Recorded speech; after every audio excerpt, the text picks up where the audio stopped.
자, 기도 드리시겠습니다. 주님 감사하고 감사하며 영원히 감사합니다. 추수를 허락하심에 감사하고 사랑을 허락하심에 감사하고 감사를 허락하심에 감사합니다. 우리 삶은 감사로 시작되고 감사로 채워지고 감사로 승리하도록 그 넘치도록 베풀어 주신 은혜에 깊이 감사하며 선한 목자이시며 하나님의 어린 양이시며 천국의 일꾼이신 우리 주님 예수 그리스도의 이름으로 기도합니다. 아멘. 자, 오늘은 예수님의 추수라는 말씀으로 추수감사주일의 은혜를 함께 나누도록 하시겠습니다. 여러분, 워싱턴 중앙장로교회에서 1992년도에 우즈베키스탄으로 파송을 하신 김요한 선교사님이란 분이 계십니다. 92년도면 그때 뭐 우즈베키스탄에 대해 뭐 정보가 있겠으며 거기에 대해 뭐 아는 게 있겠으며 그 언어 아무것도 모르고 그냥 교회에서 가라고 하시니까 하나님 주시는 마음을 따라 순종함으로써 우즈베키스탄에 92년도에 가셨습니다.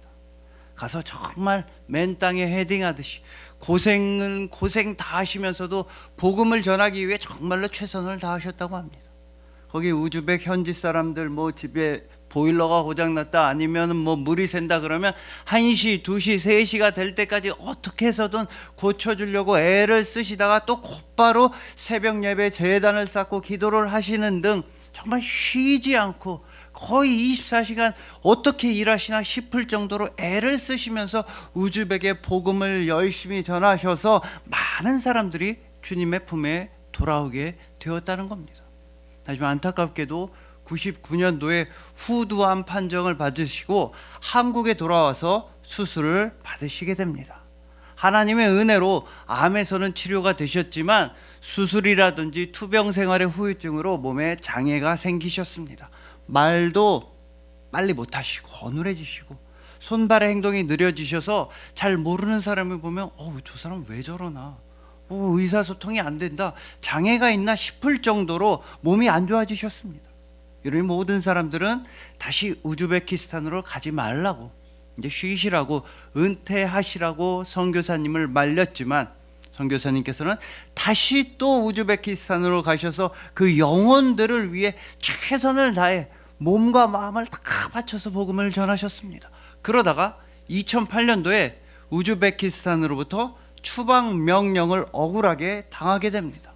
그러자 이제 가족들이 진짜 쉬시라, 이거 은퇴하라는 하나님의 뜻일지도 모른다 선교사님을 말렸지만 선교사님께서는 이번에는 뉴욕, 미국으로 가셔서 뉴욕에 있는 러시아 사람들을 상대로 선교 활동을 하셔서 그 러시아 사람들이 다니는 교회를 2개나 개척하시고 정말 최선을 다해 복음을 전하시다가 2021년도에 하나님 아버지 품에 안기셨다고 합니다.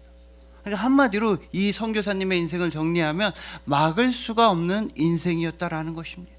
영혼을 돕고 싶고 영혼을 구하고 싶고 예수님의 복음을 전하고 싶어하는 이 선교사님의 마음은 암이라고 하는 질병도 막을 수 없었으며 신체적인 장애도 막을 수 없었으며 한 나라의 추방 명령도 막을 수 없었으며 언어적인 한계와 문화적인 한계, 세상 그 어떤 피조물도 영혼을 살리고자 하시는 이 선교사님의 마음을 막을 수는 없었던 것입니다.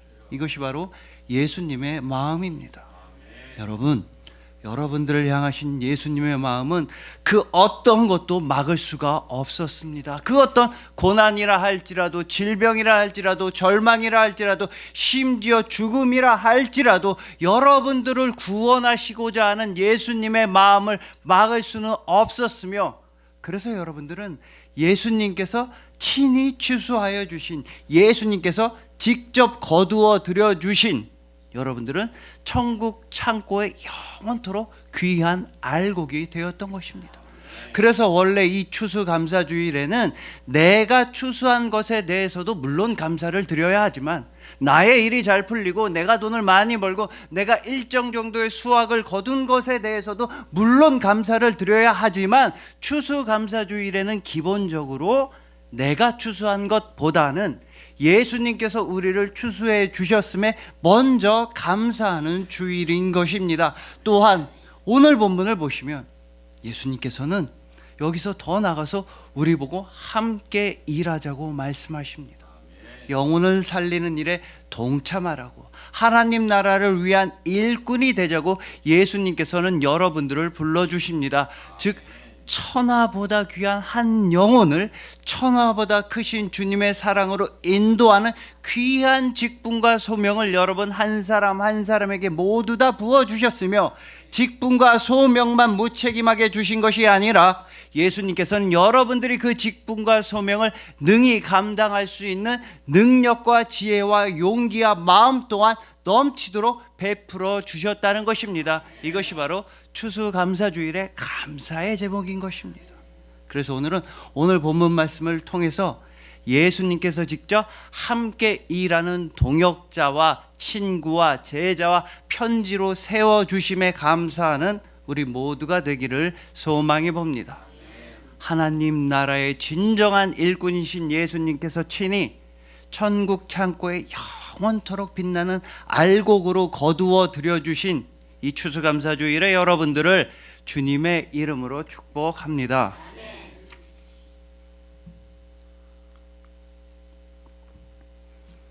여러분, 오늘 본문 35절을 보시면 예수님께서는 정말 놀라운 활약을 하십니다.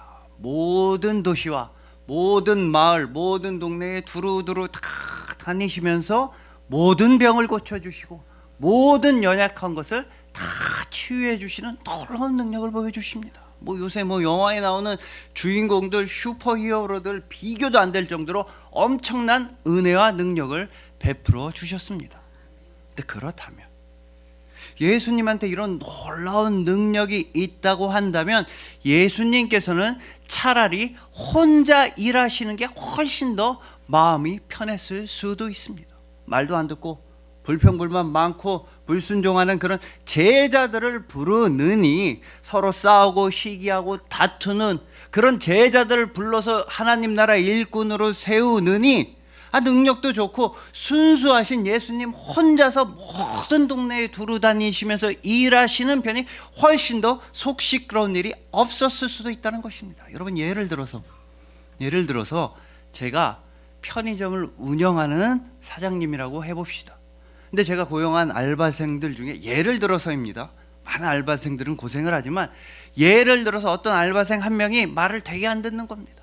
한밤이라고 아이고 사장도 안 오네, 손님도 안 오네 이러고 문 닫아놓고 카운터에서 막 담배 피고 맥주 꺼내다 먹고 친구들 불러서 막 파티 벌이고 이러면 그런 알바생이랑 일하느니 사장인 제가 직접 밤에 편의점을 지키는 게 훨씬 편하지 않겠습니까?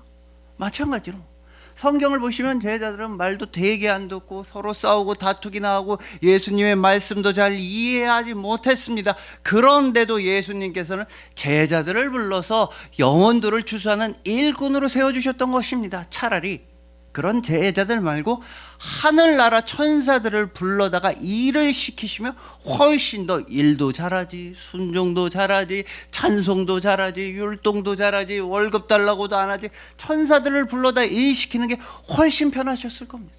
여러분 한번 상상해 보십시오.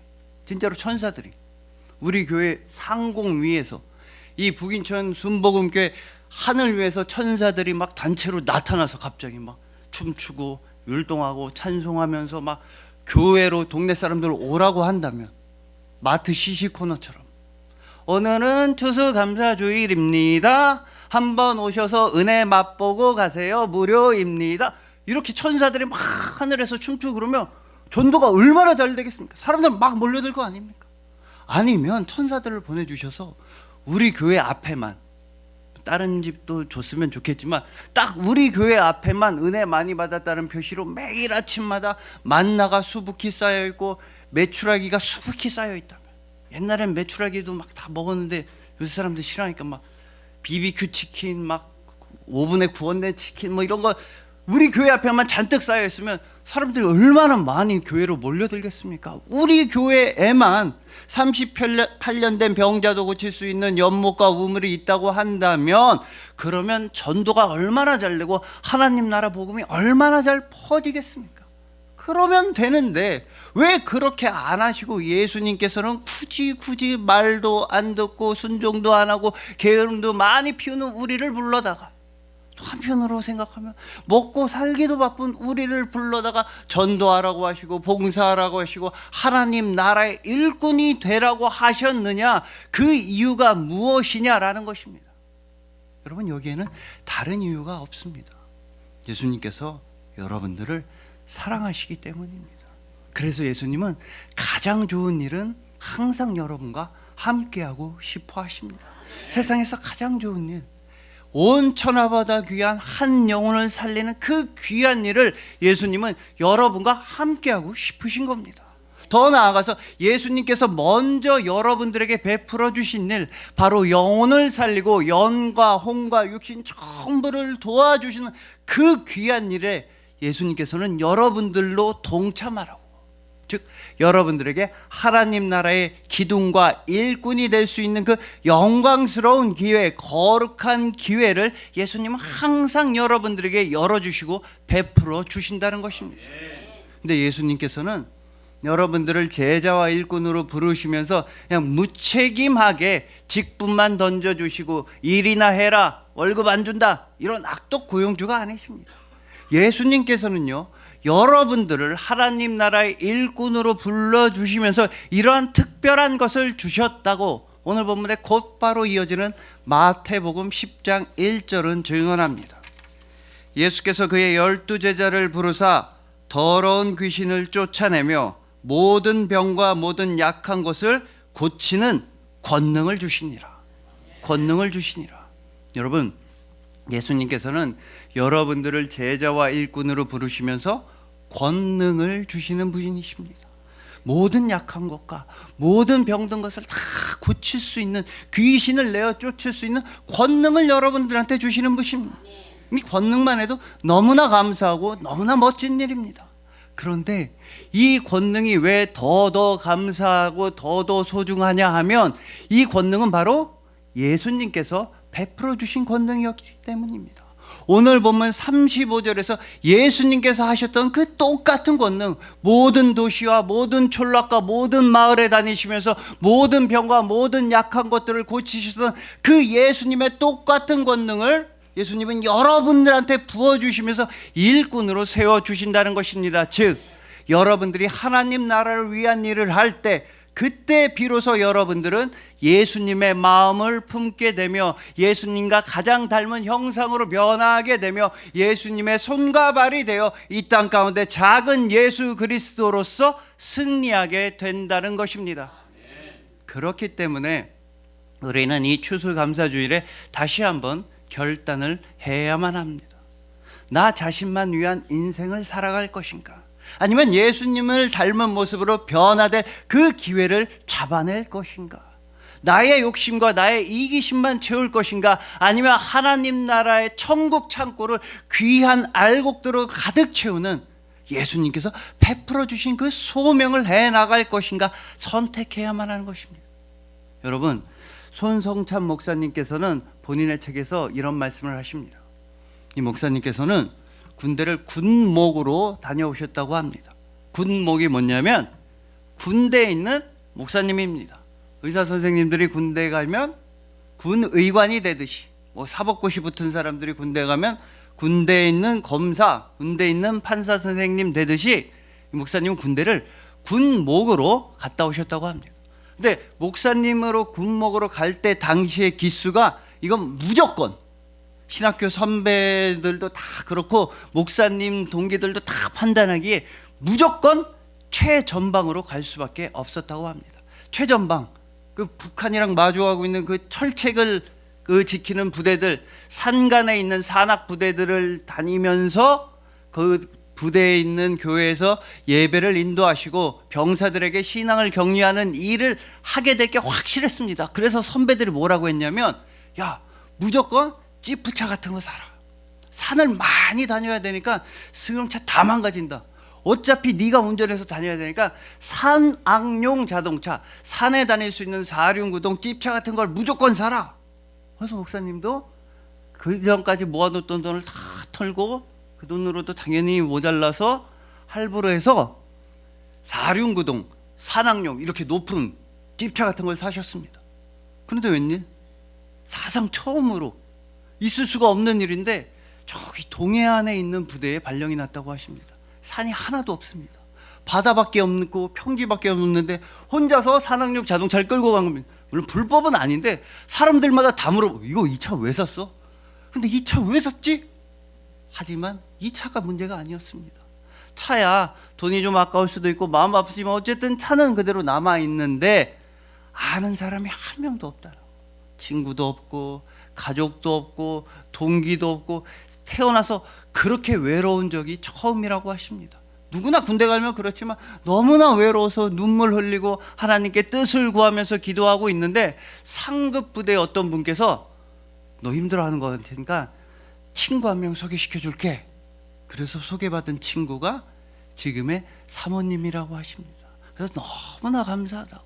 그래서 이 추수감사주일엔 서로의 배우자한테 감사하는 마음을 가지시라고 말씀을 드리는 겁니다. 표정의 변화는 없고 안 좋으시지만 추수감사주일엔 배우자에게 감사하는 마음을 가지셔야 합니다. 여러분 어쨌든 이 목사님의 말씀은 뭔가 나의 계산이 끝나는 곳에서부터 하나님의 섭리가 시작된다. 나의 힘이 다 된 것 같은 그 순간에 주님의 능력이 펼쳐진다. 아니 어쩌면 더 근원적으로는 나는 깨닫지 못하고 있었지만 나는 알지 못하고 있었지만 여러분들의 삶 전체는 다 은혜로 둘러싸여져 있다. 여러분들의 사방팔방 여러분들이 앞을 보아도 뒤를 보아도 다 주님의 은혜로 둘러싸여져 있다. 그러므로 여러분들의 삶 전체는 오직 감사, 주님의 은혜에 대한 감사라고 오늘 본문 35절은 이렇게 알려주고 있습니다. 모든 병과 모든 약한 것을 고치시니라. 여러분 예수님께서는 우리의 모든 병과 모든 약한 것을 고쳐주시는 분이란 말씀입니다. 근데 우리가 이 말씀을 너무 저차원적으로만 받아들여서는 안 됩니다. 아, 내 엄지손가락 아플 때 고쳐주시는 분, 내 둘째 손가락 아플 때 고쳐주시는 분, 내 셋째 손가락, 새끼손가락, 넷째 손가락 아플 때 고쳐주시는 분, 물론 맞습니다. 내가 어디가 아프고 어디가 힘들 때 나의 아픈 것들을 고쳐주시는 분 맞지만 이 말씀을 더욱더 깊이 묵상해 보면 내가 바로 약한 것이었다. 예수님을 만나기 이전에 내가 바로 가장 연약한 것, 내가 바로 죄인이었으며 내가 바로 절망이었으며 내가 바로 연약함이었으며 나는 죽을 수밖에 없었구나. 그러나 예수님께서 나를 온전히 고쳐주셨다. 그 십자가와 부활의 은혜로서 나에게 영원한 생명을 주셨다. 내가 바로 예수님의 아픈 손가락이었구나. 이 점에 오늘 우리는 추수감사주의를 맞이하여 깊이 감사를 올려드려야만 하는 것입니다. 그러니 부디 예수님께서 우리의 생명을 지켜주시고 우리를 천국의 알곡으로 거두어 주셨음에 깊이 감사하시길 소망합니다. 또한 영혼을 살리는 일, 영혼들을 도와줄 수 있는 일을 함께 하자고 하늘나라의 기둥이 될 수 있는 기회 또한 주셨음에 깊이 감사하시길 소망하는 것입니다. 예수님께서 친히 함께 일하는 동역자로 불러주시고 친구로 불러주시고 제자로 세워주신 이 추수감사주일의 여러분들을 주님의 이름으로 축복합니다.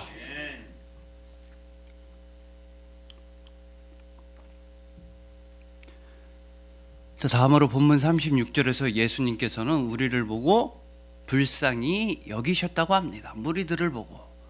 근데 잘 아시겠지만 여기서 예수님께서 불쌍히 여기셨다는 것은 단순히 아우 불쌍해라, 어쩜 저런, 참 안 됐네, 이 정도 수준이 아닙니다. 헬라어 원문을 보시면 예수님께서 우리를 불쌍히 여기셨다는 것은 창자가 끊어지는 듯한 고통을 느끼셨다, 내장이 다 산산조각 나는 그런 고통을 느끼셨다는 뜻인 것입니다. 왜냐하면 여러분들은 예수님한테 남이 아니기 때문입니다. 여러분들은 예수님한테 상관없는 존재가 절대 아니기 때문입니다. 아픈가 보다, 힘든가 보다, 저런, 이 정도가 절대 아니라 예수님께서는 여러분들의 고통을 예수님의 고통으로 느끼셨으며 예수님께서는 여러분들의 죽음을 당신의 죽음으로 다 품어주실 정도로 여러분들을 사랑하신다는 뜻입니다. 여러분, 이와 관련해서 미국의 60년대에 존 그리핀이라고 하는 아주 전설적인 작가가 한 명 있었다고 합니다. 이 사람이 도대체 어떻게 해서 전설적인 작가가 됐냐고 하면, 이 사람은 원래 흑인 차별에 대한 책을 쓰고 싶었습니다. 60년대 미국에서 흑인들이 당하는 억울함, 차별, 고통에 대해 책을 쓰고 있었습니다. 근데 쓰다 보니까 자기가 써도 좀 이상한 겁니다. 자기가 쓰면서도 거짓말처럼 느껴졌습니다. 왜냐면 나는 백인인데, 내가 직접 차별을 당한 게 아닌데, 나는 백인이고 나는 취재한 것만 쓰는 것뿐이고 나는 들은 거, 내가 본 내용만 쓰는 것뿐인데 자기가 쓰면서도 이거 진정성이 없다, 이거 책을 팔아먹기 위한 상술처럼 느껴진다, 마음이 담겨져 있지 않다, 이렇게 느껴진 겁니다. 그래서 이 사람은요, 당시에 화학요법으로 수술을 받았습니다.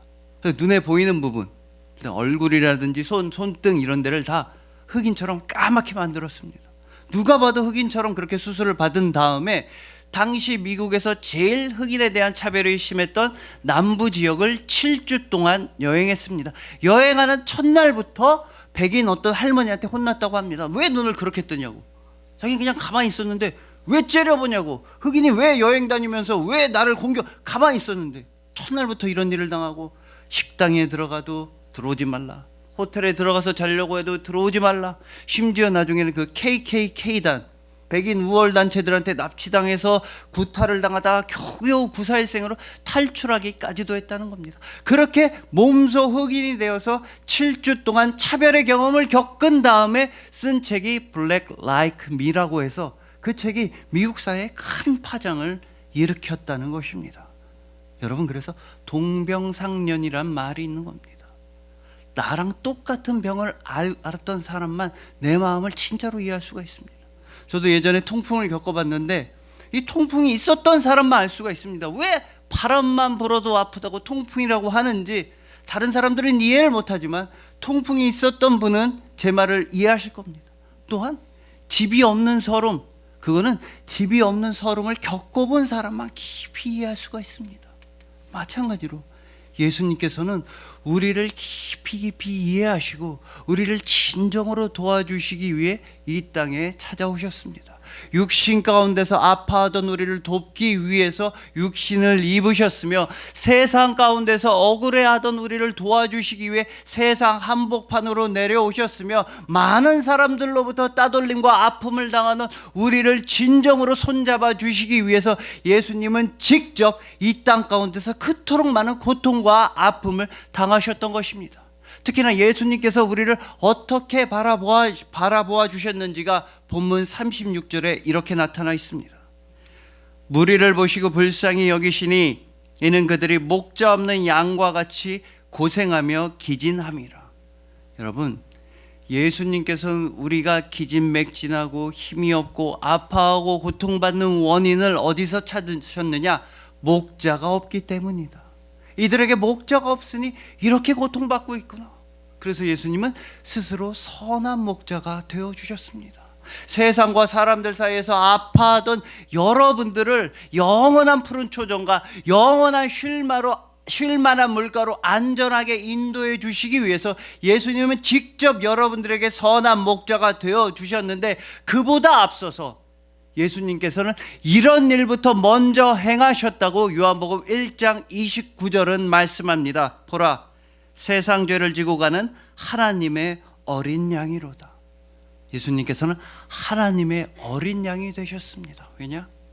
목자 없는 양처럼 고생하는 우리를 위해 예수님은 스스로 목자 없는 양이 되기로 결정하셨던 것입니다. 버림받은 양처럼 아파하던 우리를 도와주시기 위해 예수님은 스스로 버림받은 양이 되기로 작정하셨던 것입니다. 더 나아가서 죄악으로 인해서 죽을 수밖에 없는 바로 우리를 위해서 예수님께서 우리의 모든 죄악을 다 짊어지고 십자가에서 죽임당하는 어린 양, 바로 하나님의 어린 양이 되어주셨던 것입니다. 그러나 그 하나님의 어린 양은 죽음에서 부활하셨습니다. 부활하심으로써 예수님은 가장 완전하고 가장 거룩하고 가장 선한 목자가 되셨습니다. 즉 예수 그리스도의 추수의 알곡은 여러분들이며 예수 그리스도의 추수의 결실은 여러분들이며 예수 그리스도의 부활이라고 하는 가장 놀라운 추수의 열매가 바로 여러분들이라는 것입니다. 예수님의 부활이라는 추수, 그 부활 추수의 결실이 바로 여러분들이기에 우리는 오늘 추수감사주일에 예수 그리스도의 부활을 찬양하며 깊이 감사하게 되는 것입니다. 그러니 부디 여러분들을 위하여 창자가 찢어지는 아픔을 느끼셨던 그 예수님을 깊이 묵상하시며 감사함으로 나아가시길 소망합니다. 여러분들을 위해서라면 십자가에서 죽임을 당하시는 하나님의 어린 양이 되실 정도로 우리가 버려지는 것을 두고 보실 수가 없으셨던 선한 목자의 마음에 깊이 감사하시길 소망하는 것입니다. 예수님께서 친히 선한 목자가 되어주셔서 이제는 목자가 있어서 영원토록 쉴만한 물가와 푸른 초장에서 평안을 누리시는 이 추수감사주일에 여러분들을 주님의 이름으로 축복합니다.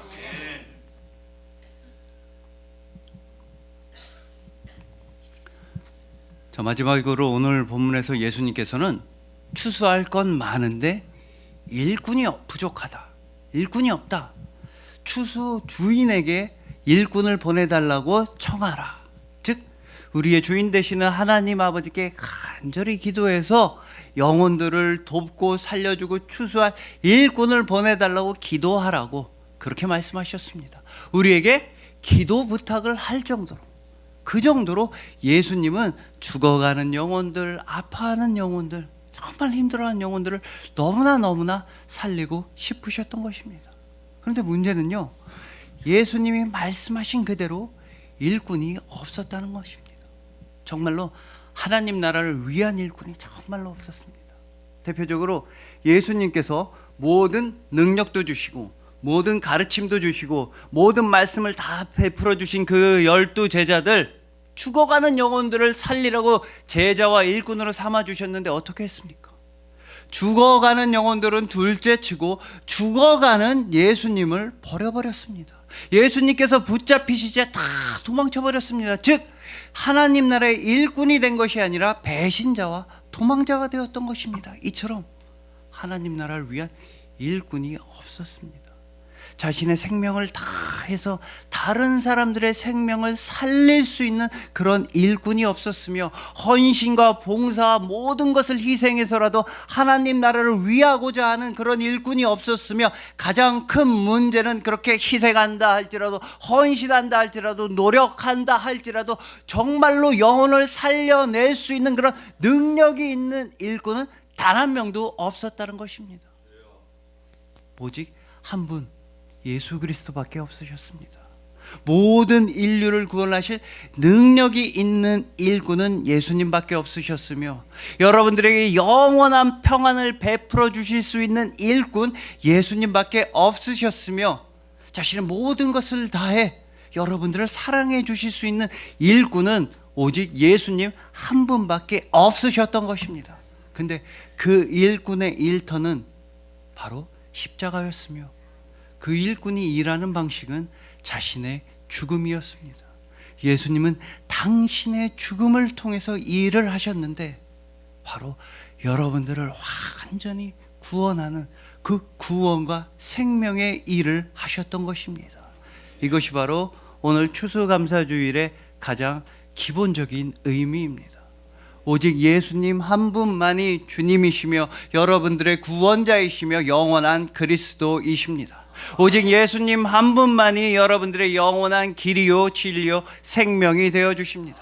오직 예수님 한 분만이 천국의 참된 일꾼이시며 천국의 참된 주인이시며 천국의 참된 선한 목자이십니다. 그래서 이 추수감사주일에 우리가 가장 깊이 감사해야 하는 건 단 하나, 바로 예수 그리스도의 사랑입니다. 여러분들은 예수님의 넘쳐나는 사랑을 받고 있기 때문에 이 추수감사주일에 가장 깊은 감사로 감사의 예배를 드리고 있는 중인 것입니다. 예수님은 여러분을 영원토록 사랑하십니다. 그리하여 예수님께서 직접 함께 일하는 친구로 불러주시고 동역자로 불러주시고 동료로 불러주셔서 하나님 나라의 일꾼이 되며 천국 창고를 가득 채우는 그런 일꾼이 되는 영광의 소명을 받으신 여러분들, 선한 목자이신 예수님께서 가장 안전하게 쉴 만한 물가로 인도하여 주시고 가장 확실하게 영원한 푸른 초장으로 인도하여 주신 여러분들, 바로 예수 그리스도의 사랑, 예수 그리스도의 사랑이라는 세상에서 가장 소중하고 귀한 선물에 감사함으로 예배를 드리시는 이 추수감사주일의 여러분들을 진심으로 사랑하고 축복합니다. 기도드리시겠습니다.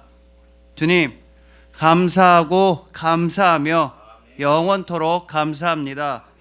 우리를 천국 창고의 알곡으로 거두어 주심에 감사하고 또한 우리를 천국 창고를 채우는 일꾼으로 불러주셨음에 감사하고 우리에게 천국의 기둥이 될 수 있는 영광을 허락하여 주시니 감사합니다. 이 추수감사주일의 진짜 감사는 오직 예수 그리스도의 사랑입니다. 우리를 죽기까지 사랑하신 그 사랑을 본받아 땅끝까지 이르러 복음의 증인이 되겠습니다. 우리 한 사람 한 사람을 통해서 천국의 큰일을 베풀어 주심에 감사합니다. 우리 삶은 온통 감사입니다. 선한 목자이시며 하나님의 어린 양이시며 천국의 참된 일꾼이신 우리 주님 예수 그리스도의 이름으로 감사하며 기도합니다. 아멘.